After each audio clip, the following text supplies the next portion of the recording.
Chegou o momento de nós refletirmos um pouco a respeito da palavra de Deus, o ensino que ela tem para a gente, e de nós tomarmos umas decisões a respeito daquilo que a palavra de Deus nos impõe como verdade.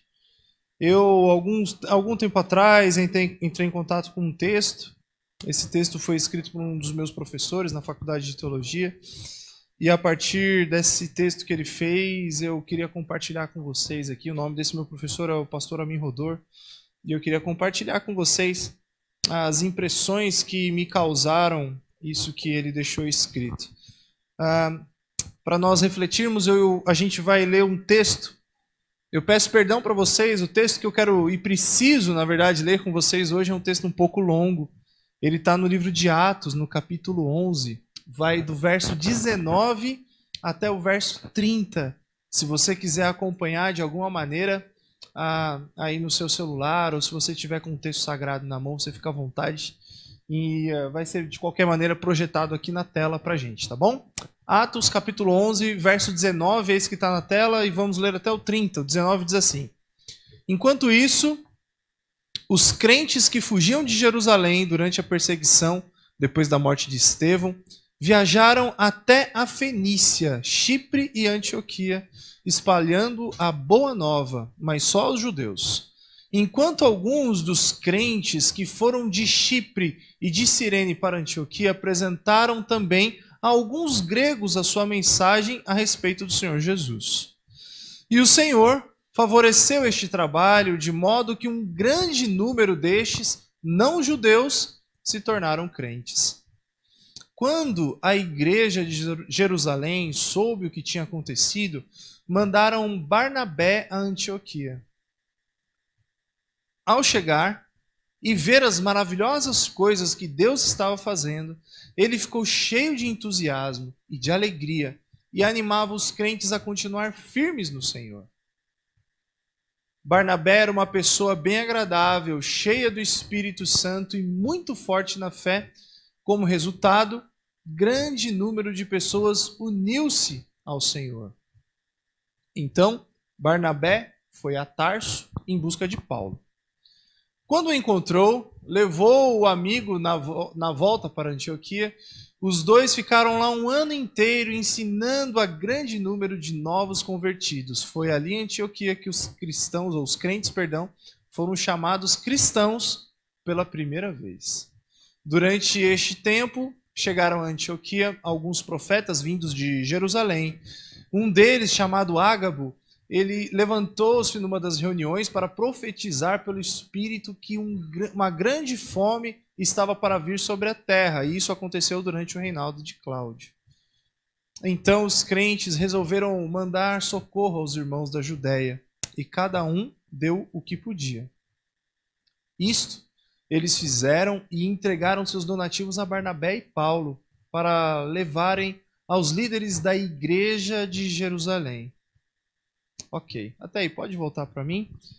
Esses versos eu separei aqui porque eles mostram para a gente, eles contam para a gente como foi o primeiro momento na história em que os cristãos ou os seguidores de Jesus passaram a ser chamados de cristãos. Então, se nesse contexto, se nessa parte da história é o primeiro momento em que os seguidores de Jesus, até esse momento eles eram chamados por diversos nomes diferentes. O que eu mais gostava, o que eu mais gosto era do caminho. Aqueles que são do caminho, porque Jesus se apresentava como o caminho. Os seguidores de Jesus, até esse momento, eles eram chamados por muitos nomes, mas a partir desse momento, eles ficaram conhecidos como cristãos. Talvez, se a gente olhar essa seção que a gente acabou de ler agora na íntegra, a gente consiga encontrar algumas características especiais e marcantes na vida dessas pessoas que nós podemos considerar como características marcantes e especiais na vida de qualquer um que queira se apresentar ou ser reconhecido como um cristão. Se você ler esse texto ou esse trecho depois com calma, talvez você encontre vários lugares aí onde você vai poder enumerar características. Mas eu queria pedir a você que acompanhasse comigo 5 características que eu separei, para que a gente, olhando para a história desses homens, dessas mulheres, a gente conseguisse se encaixar de alguma maneira nessa história para sermos reconhecidos como cristãos também. À medida em que eu for contando para você essas características e conversando com você a respeito delas, eu queria que você fizesse um teste íntimo e pessoal a respeito das suas características. Quem sabe você consiga se enquadrar dentro das características que a Bíblia aponta para a gente como característica dos cristãos. Pode passar para mim, por gentileza? A primeira característica está lá no verso 21. Diz assim: e o Senhor favoreceu este trabalho de modo que um grande número destes não-judeus se tornaram crentes. A primeira característica de um cristão é: para ser cristão, você precisa crer e você precisa de conversão. O que é crer? Crer, de acordo com o texto sagrado, é muito mais do que uma simples crença, do que uma mera convicção que você tem. Vai além disso. Eu vou te dar um exemplo. Vamos lá. Se você torce para um time de futebol, e você, por torcer para esse time de futebol, você gosta, você assiste os jogos na TV, coisas desse tipo. Só que você acha que esse time é bom e tal, e alguma coisa assim, você torce, assiste e beleza. Alguém que crê no sentido bíblico do time de futebol não é alguém que simplesmente assiste o jogo, torce e beleza, não. Alguém que crê num time de futebol, no sentido bíblico, vai ser alguém que coloca dinheiro no time. Vai ser alguém que dedica a vida para aquele time. Vai ser alguém que fala daquilo o tempo todo e em qualquer outra circunstância. Vai ser alguém que se entrega para essa sua crença de maneira tão profunda e de maneira tão intensa que, se precisar dar a vida por aquilo, vai dar a vida por aquilo. Crer em Deus ou crer em Jesus não é simplesmente você, Jesus existiu, ele morreu, ele está aí, ele gosta da gente. Não é isso. Crer em Jesus é você se entregar e é você entregar o que você tem para a causa do Evangelho, para Jesus. É algo mais potente, é algo mais profundo, é algo que coloca a gente em movimento. A primeira característica que o texto apresenta para a gente é crer e se converter. O que é converter? Quando você fez autoescola, se você fez, você aprendeu as placas de trânsito. E você aprendeu que quando você está em algum lugar e tem uma placa sinalizando para o lado, vai ser uma placa que vai estar dizendo assim, ó, conversão à direita ou conversão à esquerda. O que significa conversão? Significa que você está indo numa direção e você toma outro caminho. É um novo caminho. Não tem como eu ser convertido a Jesus e continuar vivendo como eu vivia antes de que Jesus entrasse no meu caminho. Não tem como.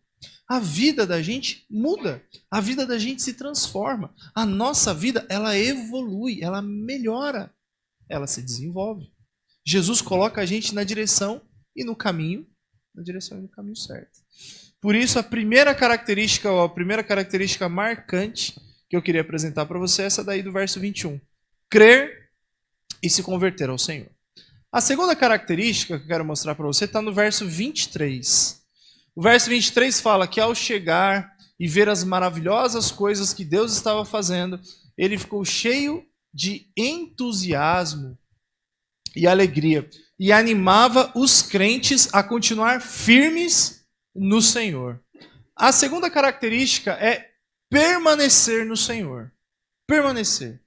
Sabe que tem gente que diz assim, ó, eu conheci Jesus, eu me entreguei para Jesus, eu estou vivendo para Jesus, eu adoro Jesus, Jesus é uma coisa maravilhosa.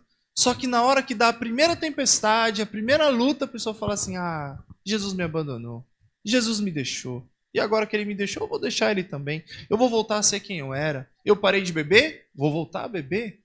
Eu parei de fazer alguma coisa ilícita, vou voltar a fazer.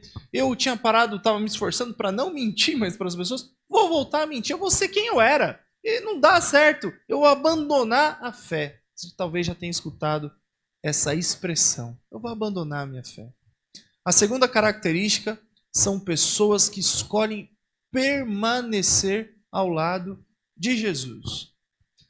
Tem muita gente que escolheu, decidiu abandonar a sua fé por causa de outras pessoas, por causa de outras circunstâncias.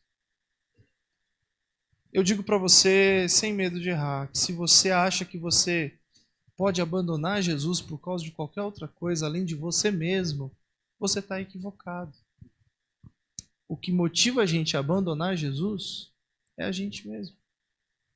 Escolha viver ao lado e junto de Jesus. Permanecer no Senhor é a nossa segunda característica.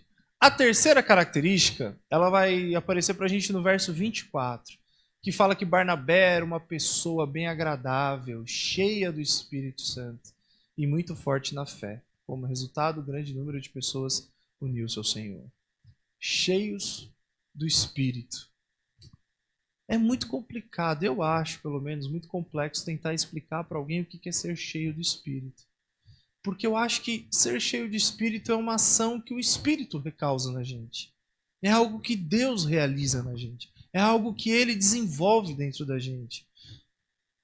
E talvez, também, para você aconteça de uma maneira diferente do que acontece comigo. Porque existem variedades, diversidades de dons, de frutos.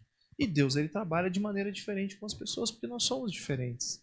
Mas eu podia dizer para você que ser cheio do Espírito é você ser vazio de você mesmo. Não tem como um copo ficar cheio de duas coisas ao mesmo tempo. Não tem como. Se você tem um copo de 200 ml e você encher esse copo de 200 ml com areia, você não vai conseguir colocar 200 ml de água lá dentro. Não tem como. Para você colocar água, você vai ter que tirar a areia de lá. Ou então os dois vão se misturar, vão se espalhar e vai virar uma sujeira só. Acontece a mesma coisa com a gente. A gente só consegue ficar cheio do Espírito se a gente conseguir esvaziar a gente da gente mesmo. E como é que eu faço isso?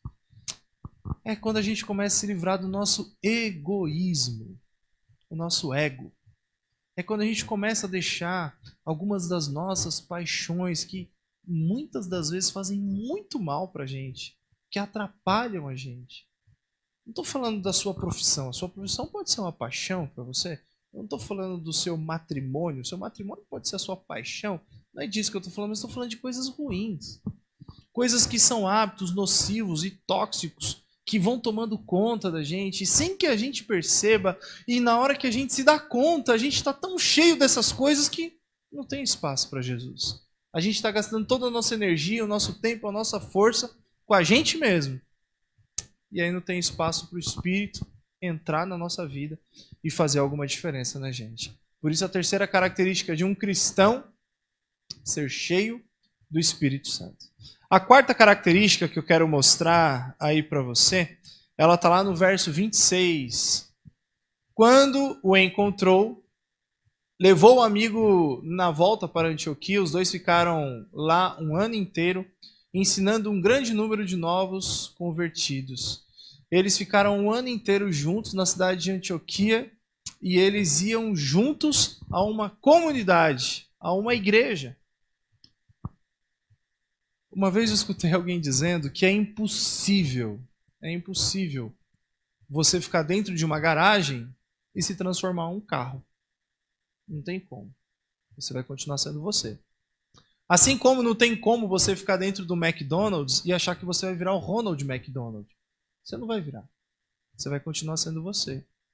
Assim como não adianta você ficar dentro de uma comunidade de amor, como é o encontro, e achar que pelo simples fato de você ficar aqui dentro, você vai se transformar em outra pessoa. Não vai. Essa é uma obra que Deus faz dentro da gente. E a maneira que Ele tem de resolver isso com a gente é em uma comunidade como essa. Quando eu escolho fazer parte dessa comunidade. Tem tanta gente que vem para cá, entra aqui, assiste, gosta, e eu estou descobrindo isso, eu estou aqui há pouquíssimo tempo. Mas a pessoa vem, assiste, ela gosta, ela se encanta e de repente ela já está ajudando.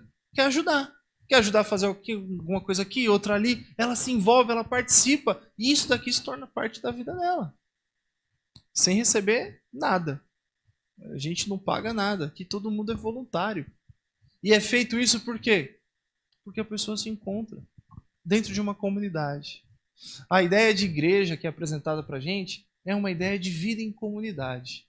É quando duas vidas se encontram e uma vida começa a transformar a outra, trabalhar na outra, e as duas vidas se desenvolvem juntas.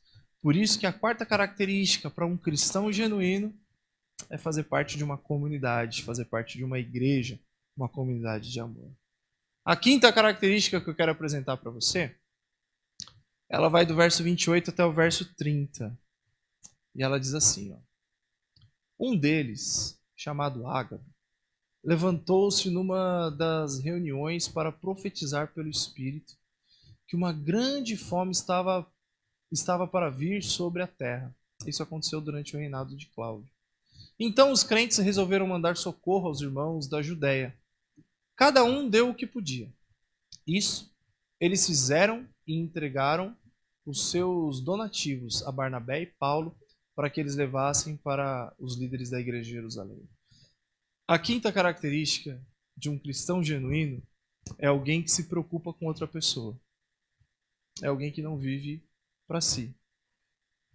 Não faz sentido. Sinceramente, não faz sentido eu achar que eu sou um cristão, que eu amo a Jesus, se eu não consigo me relacionar com as pessoas que estão perto de mim. Com aqueles que nós chamamos de o nosso próximo. Eu preciso ter um relacionamento com você para que se torne uma realidade o meu relacionamento com Jesus. Não tem como. Você sabe que tem gente que acha que quanto mais perto de Jesus fica, mais intolerante com as outras pessoas ele se torna. Isso não é verdade. Quanto mais perto de Jesus eu estou, mais próximo de você eu acabo ficando também. Porque quando nós estamos juntos, existe um texto na Bíblia que fala assim, ó: aonde 2 ou 3 estiverem reunidos, ali Deus se manifesta. Ali Deus está também. Quando eu estou junto de você, ou quando nós estamos juntos aqui, é aqui que Deus se manifesta. Porque nós estamos juntos. Quando eu escutei uma pessoa muito discreta, ela falou hoje pra gente ali no nosso grupo. Ela disse que uma das coisas que traz alegria pro coração é estar com pessoas, cuidando dessas pessoas, sem que ninguém saiba, sem receber nada em troca, sem ter nenhum reconhecimento público, mas ela gosta de estar ali, seja para cortar o cabelo, para ouvir, para conversar, mas estar junto dessas pessoas. É uma característica de um cristão. Quando eu decido abrir mão das coisas que eu tenho, seja o meu recurso, seja o meu tempo, e eu ofereço isso para outras pessoas. Pode passar para mim, por gentileza?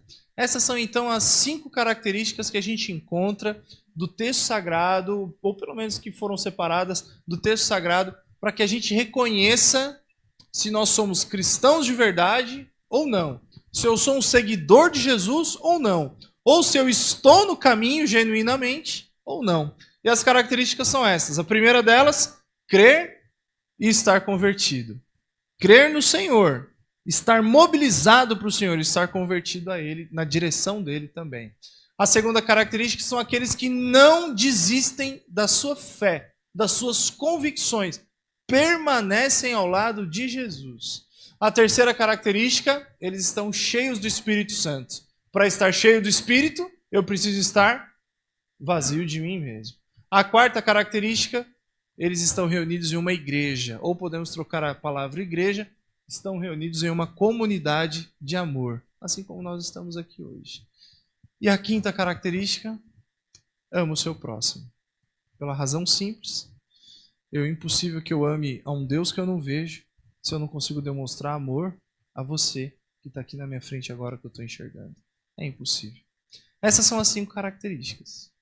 Agora vem a parte da pergunta mais importante que eu queria te fazer hoje aqui. Olhando para essas 5 características, se fosse uma questão para a sua vida eterna, se Jesus hoje te desse esse questionário com esses 5 tópicos e falasse assim, ó, olha para você mesmo e responda essas 5 perguntas a respeito de você, colocando V ou F, qual seria a sua nota? Se você olhasse para você mesmo hoje diante de Cristo Jesus, não diante de mim, mas diante de Cristo Jesus, e você tivesse que falar assim para Jesus, Jesus, eu sou convertido ao Senhor e eu creio no Senhor. Eu permaneço, eu não largo o Senhor por nada. Senhor, eu já sou uma pessoa cheia do Espírito Santo. Senhor, eu faço parte de uma comunidade de amor. E, Senhor, eu amo o próximo. Quantos vezes e quantos Fs você colocaria a respeito de você mesmo? A boa notícia, então, é a seguinte: que a sua nota é irrelevante. Independente se você tirou 1 ou se você tirou 5, ou se você tirou 0. Não importa. Porque o que importa é o que você vai deixar Deus fazer na sua vida a partir de agora. Porque agora foi o momento do seu encontro com Deus. E a partir desse encontro, o que é que você vai fazer e como você vai viver? Você vai ter coragem de falar assim: Senhor, eu creio no Senhor. E eu preciso ser convertido para o Senhor de verdade. Senhor, eu vou permanecer no Senhor. Eu já falhei, já sofri, já menti, já enganei. Inclusive o Senhor e a mim mesmo. Mas eu não vou mais fazer isso. Eu quero permanecer no Senhor. Senhor, esvazia o meu ego, o meu coração de mim mesmo. E me enche do Senhor. Para eu ser uma pessoa melhor. Senhor, me ajuda a estar envolvido nessa comunidade. Não apenas a estar aqui sentando, assistindo, mas me ajuda a estar envolvido aqui, participando ativamente do que acontece nesse lugar. Mas acima de tudo, Senhor, me ajude a amar as pessoas. Há um tempo atrás, eu conheci uma pessoa e eu achava que essa pessoa gostava de mim. A gente trabalhava junto. Eu achava que gostava muito de mim. Mas conforme o tempo foi passando, eu descobri que essa pessoa não gostava tanto assim de mim. Na verdade, eu descobri que essa pessoa não gostava nada de mim. Na verdade, eu descobri que essa pessoa tinha um pouco de inveja de mim. E quando eu descobri o que essa pessoa estava fazendo pelas minhas costas, eu não sei se você já passou por algo assim, sabe? Você vem aqui e fala com a pessoa, fala: nossa, pastor, que coisa legal, a pessoa fala pra mim. E quando eu saí, ela falava assim: meu, esse cara aí era desse jeito. E eu descobri. Que era isso que acontecia. E eu vou te... A história seria longa aqui, mas eu vou te dizer que ninguém me contou. Eu descobri. De maneira sobrenatural isso foi revelado para mim.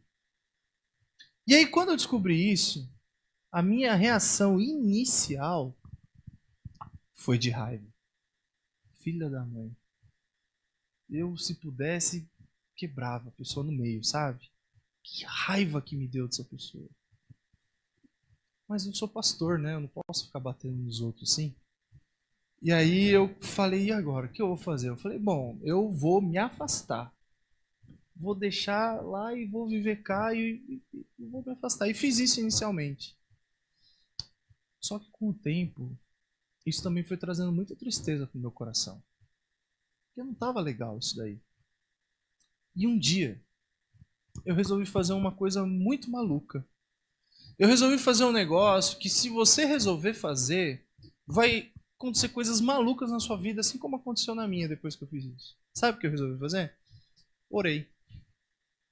Comecei a fazer oração. E eu orava e eu falava assim: Senhor, faz essa pessoa ficar longe de mim. Senhor, olha, eu não posso fazer nada, mas o Senhor pode. Lá o Sansão, o Senhor deu a vingança, ele matou um monte. Faz só isso aí, só livra esse daí do meu caminho. Eu orava assim no começo. Mas aí essa oração não estava certa, não estava legal também. E aí Deus foi mudando a minha oração. Primeiro ele mudou a minha oração. E a minha oração começou a ser assim agora: Senhor, é ele lá e eu cá. Mas cuida de mim, cuida dele. Depois de um tempo, o Senhor continuou mudando a minha oração. E a minha oração agora começou a ser assim: Senhor, cuida dele. Abençoa.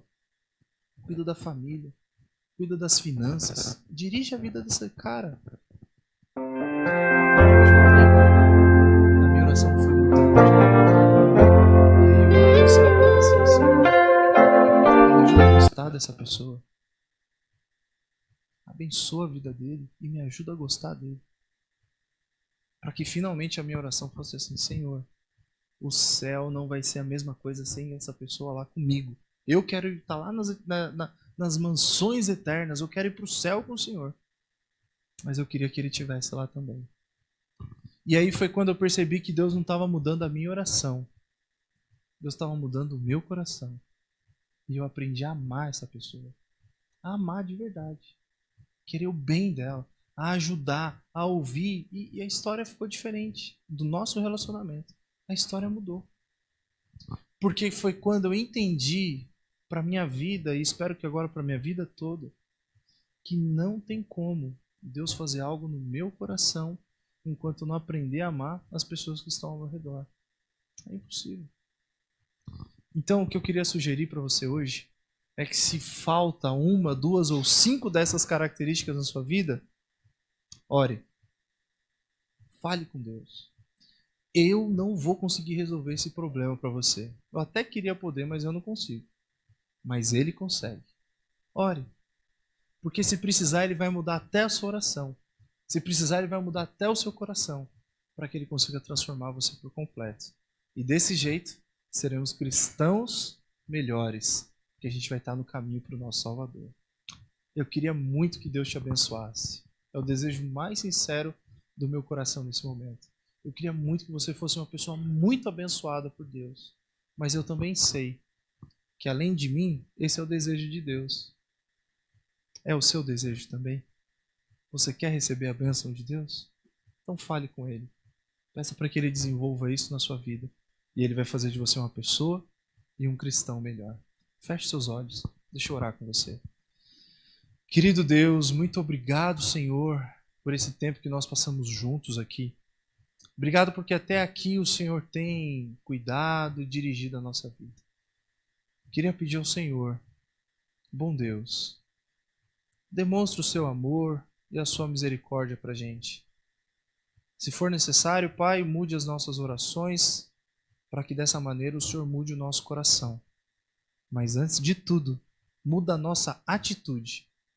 Dá coragem para a gente orar, falar com o Senhor, falar da maneira que a gente sabe, no tempo que a gente sabe, na hora que a gente pode, mas ajuda a gente a conversar com o Senhor, abrir o nosso coração para o Senhor, para que o Senhor faça as mudanças necessárias na nossa vida primeiro e depois usando a gente para transformar a vida de outras pessoas também.